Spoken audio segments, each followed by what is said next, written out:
I'm Sean Morgan. I'm a postdoc here at Dalhousie. I work both with the CERC.OCEAN lab and with CERC.OCEAN systems. Before that, I did grad school also at Dalhousie in the electrical engineering department, making in-situ sensors for ocean monitoring as well. For the last year, I've been working on sensor integration into a mobile monitoring platform for carbonate system variables. So I've been working using a autonomous surface vehicle called the Blue Boat, built by Blue Robotics in California, using that as the base for my sensor suite, and then integrating sensors onto that so we can measure these surface variables without actually having to go out there and make these measurements ourselves. It's a low-cost surface vehicle. It's about $4,000 US, which I know sounds like a lot, but most of these vehicles would be more in the 10 times that much. It's really accessible. It's kind of an open source technology.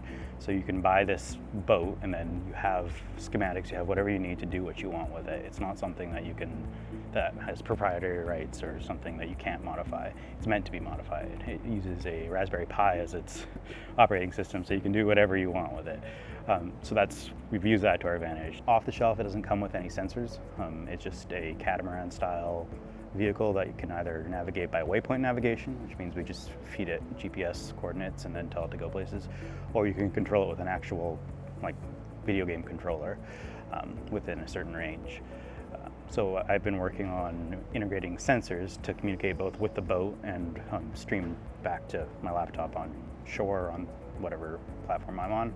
Right now we have an oxygen sensor, a pH sensor, a salinity, temperature, and then the main one is a PCO2 sensor, which is partial pressure of carbon dioxide in seawater. It can measure both in the water and in the air above the water, so we can actually measure the air-sea gradient directly, which is not something that most people can do. They usually have to use models or just measure one and guess at the other.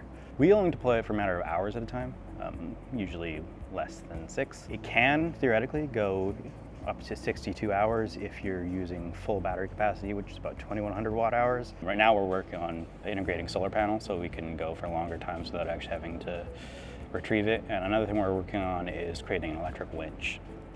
So right now we got really good horizontal resolution on the surface, but we don't have any depth resolution, which is another benefit of casts from ships, is that you can get depth resolution. So I'm working on creating a winch that can go down about 15 meters, and we have a separate sensor package that will attach to that and just lower it down at each waypoint so we can actually get depth resolved and horizontal resolution as well.